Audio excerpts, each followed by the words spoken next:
Hey everybody, it is a little after 9:30 on Saturday night in Colorado, Mountain Time, and this is tagging you, Tom and Sandy Corrigan with Live Unshakable, and we promised you that every day we'd do a Facebook Live, and it has just been a jam-packed day between the Elizabeth Stampede Parade, everybody over for lunch. I had to leave at 7 o'clock this morning to join my men's group.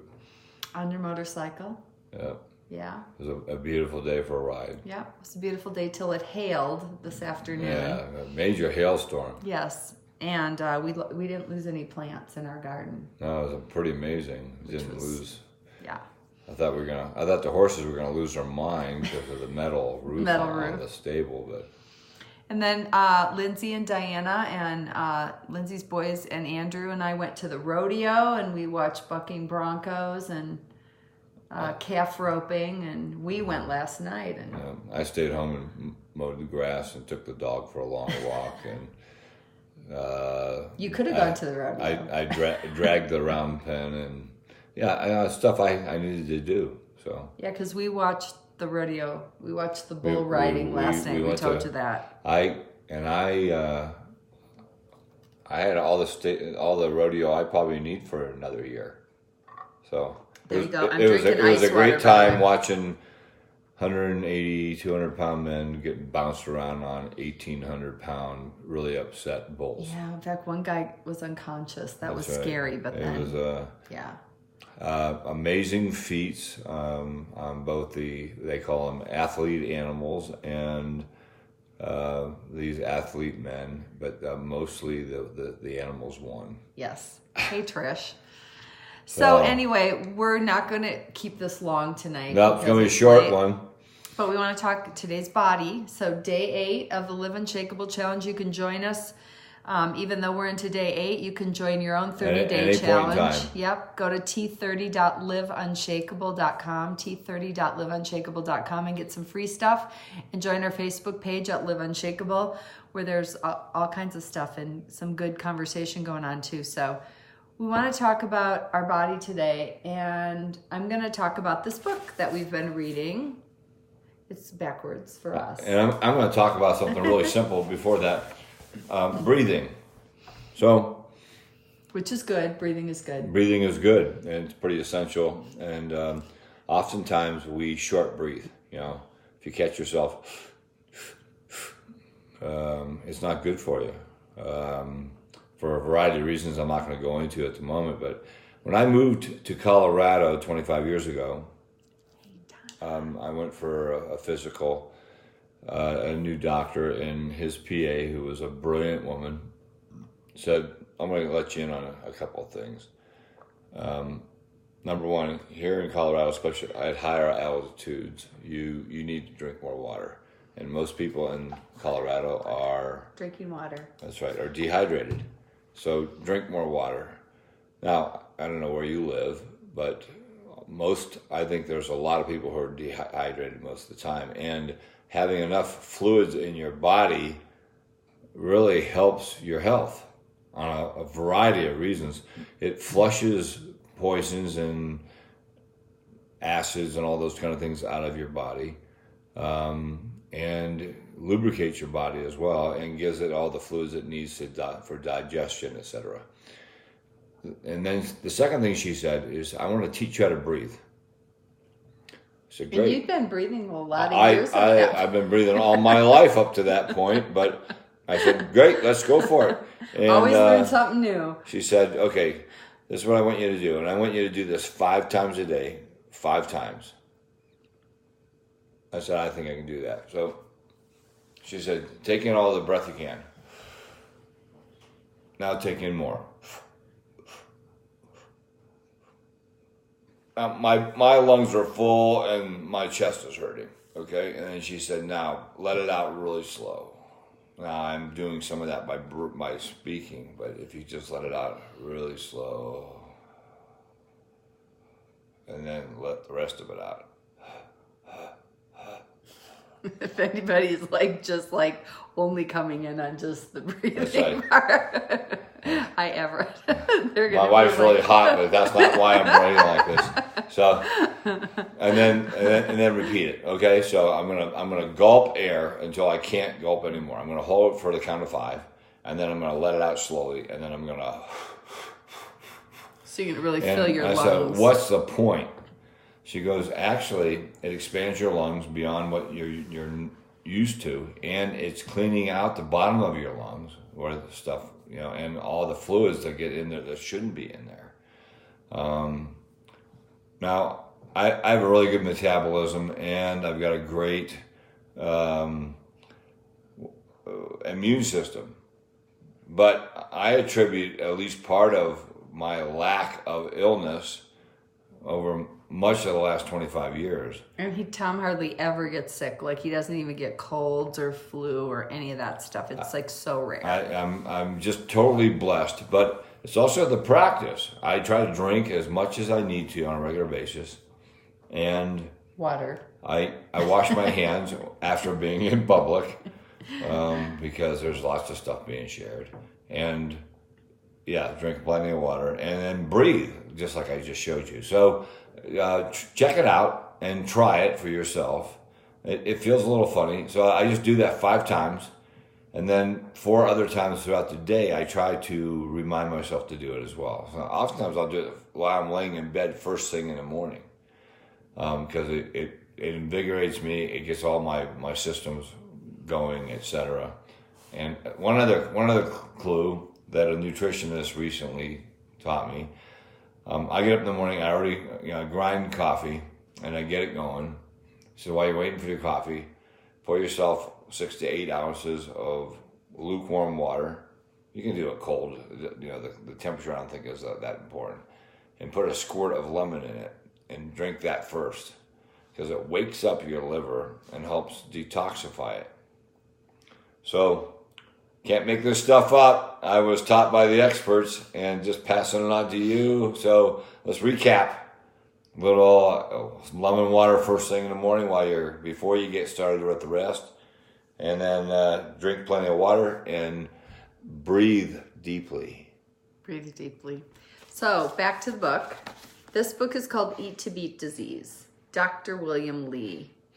And I posted a podcast with Dr. Hyman and Dr. Lee on the Live Unshakable Facebook page. Really interesting podcast. He's a brilliant man. And this is a book that he wrote. His mother actually got cancer and didn't go the traditional chemotherapy route. Can't remember what kind now, but... Endocrine. Oh, endocrine. But in 30 days, her markers for her cancer changed because of the way they were gone. Zero cancer markers in her body by changing her diet. Yep, by nutrition. Hey, Don, my cousin Don, who I hope I'm going to see in July. Anyway, what I love on page 349, 350, and 351 in this book is that he gives us foods, their doses, and the disease impacted.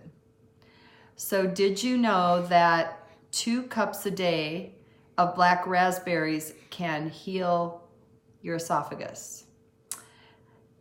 Did you know that broccoli, 1 to 2 cups a week, helps esophageal cancer, breast cancer, systemic lupus? That cashews, 26 nuts per day, colorectal cancer? How about green tea, cardiovascular disease, and systemic lupus, and MS, and rheumatoid arthritis? So, I mean, he goes through foods that we can choose that actually help heal our bodies. So this is based off an assumption that we share, and that is food can be medicine.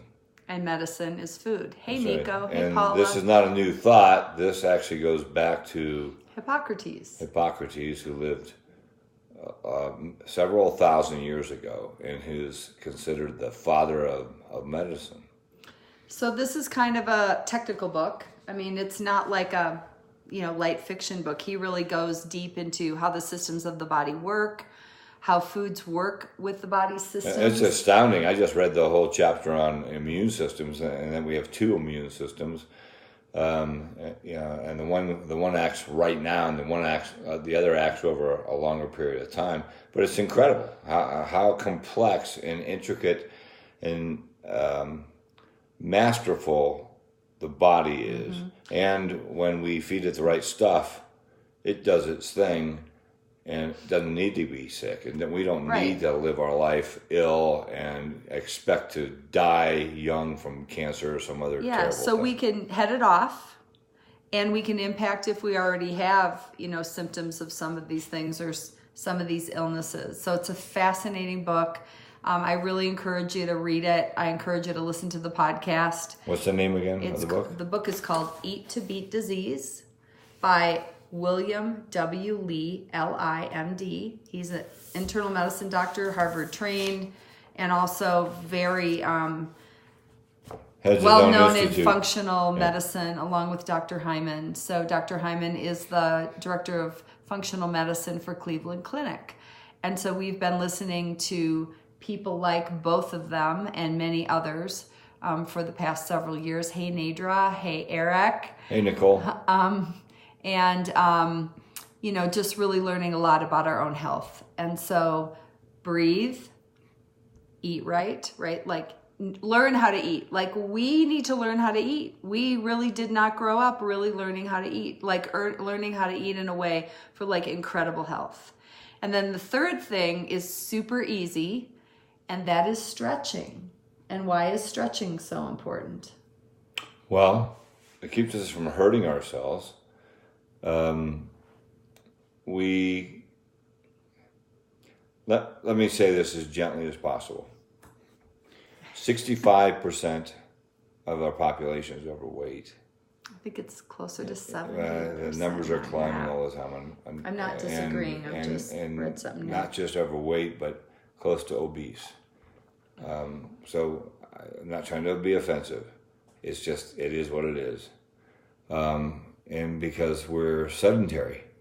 And we're buying more apps all the time, so we don't have to get out of our chairs to do anything.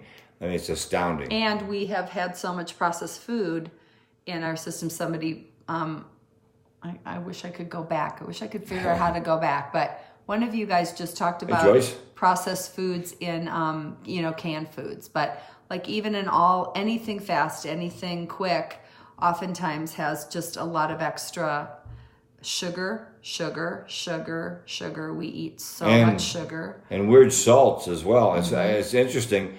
When we started cutting out processed foods and sugar, I actually ended up with a salt deficit, and I needed to take additional salt because there's so much of it in processed foods that we stopped eating. So that was an interesting side effect. But I want to encourage you, besides all this kind of thing, to consider your mindset. And do you have the mindset that we're just all going to get sick and we're all going to have to spend time with, under treatment and with the doctors and have to have medicine? You're going to die sick, which is not God's intention. Moses was active and said his eyes worked really well, and he never said he got sick. He just said he got old to the point, and then he passed away. Abraham and Sarah were in their 90s when they really got, cooking along. In fact, Sarah must have been a babe, in her 90s, because Abraham had to lie and say it wasn't his wife; she was his sister. So I think we can go back and reclaim some of that. And you can write me off or not. I encourage you to hang with this because I believe God's intention was for us to live a full, abundant, healthy life. And we have a part in that. And our part is day-to-day decisions on what we expose ourselves to, what we put in our body, and what we expose our bodies to. William Lee talks about how much we're damaging our DNA and fracturing our DNA, even to the point where he says, I got to make sure that I stand upwind when I put gas in my car, because the gas fumes, if I'm inhaling them, even as a subsequent thing, are fracturing my DNA. I'm thinking, holy cow, that's terrible. So it's just made me more and more aware. And we're surrounded by chemicals, and we use stuff. I was talking to somebody that had ants in their house the other day, and they were going to go out and buy a bunch of chemicals to kill them. I'm thinking, you're going to have that in your home.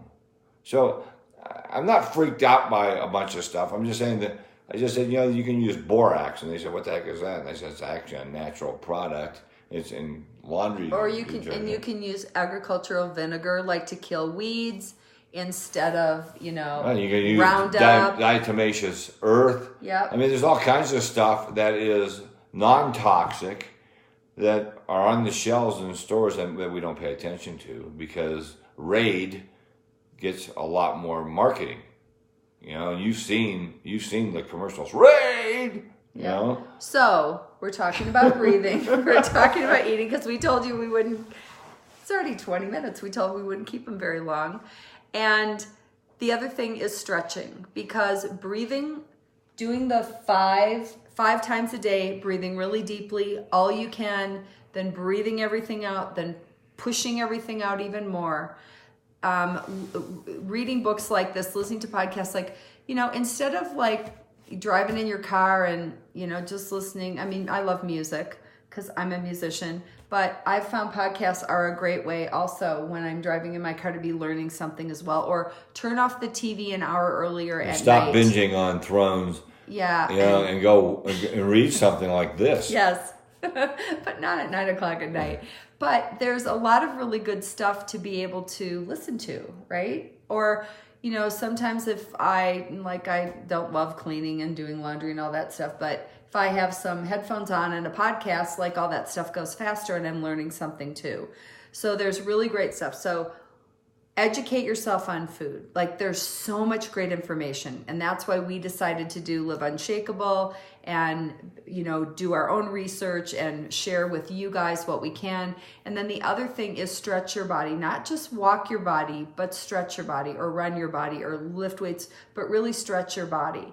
All of these things, by the way, since it's going to be 10 o'clock, and Tom will just probably fall asleep at the table at 10 o'clock because he's like the 10 o'clock guy. Wake up for 10 more minutes. And I'll be up at 5 o'clock. Yes, because he's up really early. But hey, Chris Perry. Sleep is so important, because it's during the night that our body repairs itself. In fact, little tip for those of you who might be, hey, I am out there, I am lifting weights, I am running or doing aerobics or cardiovascular every single day, you are not giving your body the chance to repair. So do a little Googling and research, and we can bring some of that information as well to you. But you need to give your body, yes, movement, stretching, weights, cardiovascular, yes, those are all important.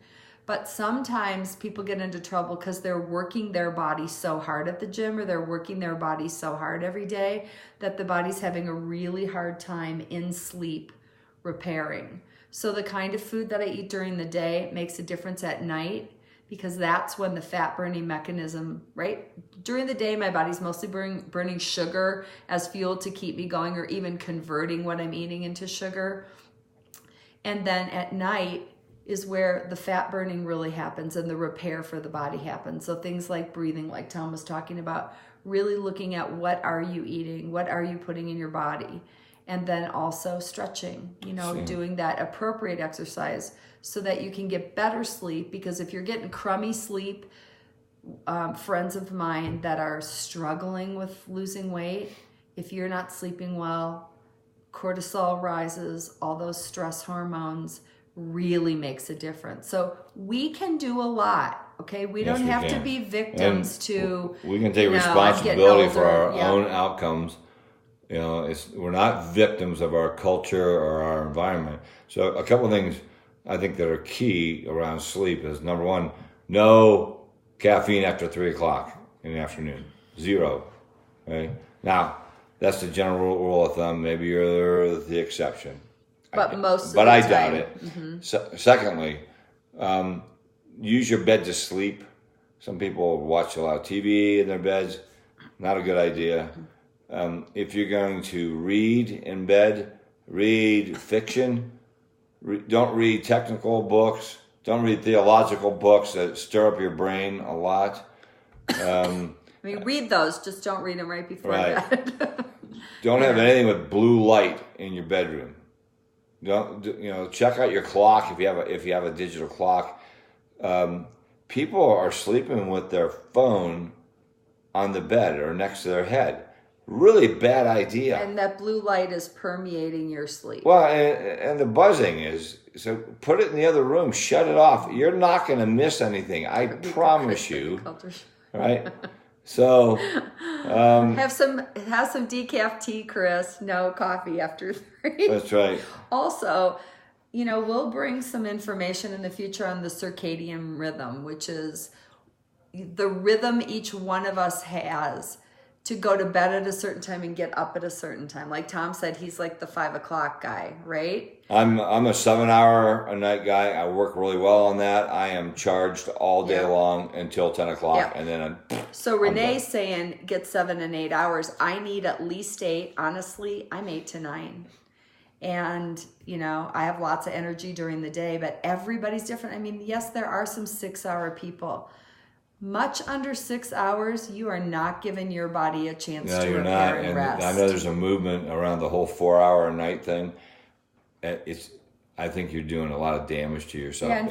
Because you're not, like Sandy said, you're not allowing your body a chance to regenerate, which happens at night. And if you don't get enough sleep, your body actually can become clinically depressed from not enough sleep. So yes, it's really good to go to bed the same time every night. It's really good to get up the same time every day.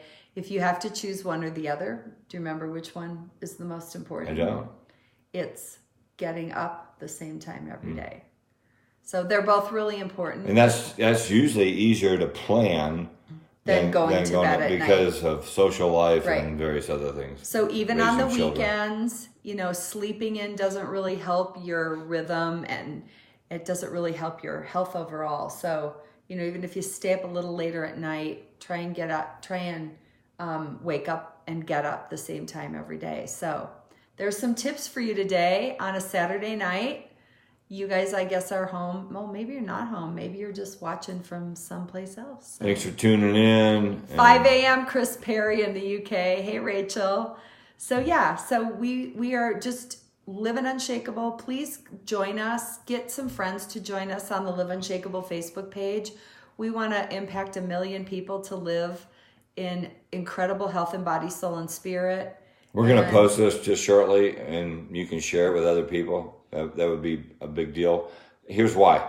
We want to create a movement of 1 million people who are working to align their whole life, body, soul, and spirit, and to come into agreement with God's incredible plan for your life, and that He has a great purpose for you that is based out of His goodness and kindness, and that all we have to do is come into agreement with it, and then spend the rest of our life trying to figure out why we make other stuff up about who He is and what we're supposed to be doing. But you can have a different kind of life, and we want to encourage that in you. And we want to empower you, because we really believe that everybody who's watching and everybody who gets on board in the Live Unshakable community is going to create this ripple effect in their own community. Because it's really fun, right? When you, let's say you said, I want to lose 20 pounds, right? Or I want to be able to run a half marathon, or I want to be able to I want to have a more spiritually active life, right? With other people and with God, life, right? Hey, Jody. And so it's cool then when people notice. It's like, hey, you seem happier, you seem more peaceful, or you look great, or whatever. And you then become an influence for other people. Other people want to know what you're doing. So we want to bring everything that we can to you, because we know that you have circles of people that you're influencing, that you're trying to bring the goodness of God, and you're trying to impact, your family and your community. And so that's why we want to create this whole movement of people, because what it really is all kinds of circles of people and circles of people and circles of people impacting everyone, so that we can all be kinder, be more compassionate, be more loving to to ourselves. And we really believe a relationship with God, right? God says, hey, if we're in a love relationship, it's going to be easier for you to love yourself and love other people. And that permeates every aspect of our life. And that's why we didn't just choose to talk about one area. We thought, no, just like God is God, Jesus, Holy Spirit, we're body, soul, and spirit. We want to be able to talk about all of those things. Yeah, across the globe. And so please bring some friends along. You might even want to think about, we have one group that's actually going to be meeting face to face, and they're going to be, talking about the stuff together and praying with one another and encouraging one another and setting goals together and creating accountability and creating fun with it, cooking together. I mean, it's cool, right? You could all get together and make a whole bunch of desserts, like healthy desserts for the month. And we put a whole bunch of recipes, on our little upgrade for you as well. So lots of resources. Please join us. I said to Tom, it's 9:00. We haven't done our Facebook Live for the day. We've been so busy today. And I'm like, okay, should we get on there and just tell everybody, well, we're only going to do it through Saturday? Not on the weekend. And Tom goes, no, we committed. We committed. Like, okay, so open your eyes up. We're doing some Facebook and we're glad you're here with us. Yeah, so thanks for joining us. So don't forget, go to T30liveunshakable.com. Join us on their free 30-day challenge to up your game. This isn't some kind of hype. I mean, we're talking about changing your life and becoming more in alignment, more in personal integrity, so that all aspects of your life are in sync, and so that you can live the kind of life that God has intended for you. So it's 5 a.m. in Wales, where Chris is, and it's midnight in Ohio, where Renee and Nico go to bed now. And it's getting close to our bedtime too. And so bless you guys. Just bless you with a great rest of your weekend and a lot of joy. And I hope that you'll go on the Live Unshakable Facebook page and see what else that we've posted on there too for you. So we love you, and live unshakable. Remember that God's called you and wants to empower you to be a world changer, starting with yourself and the people right around you. And we want to be cheerleaders for you to that end. So have a good evening, and we'll talk to you soon. All right. See ya. Happy Saturday.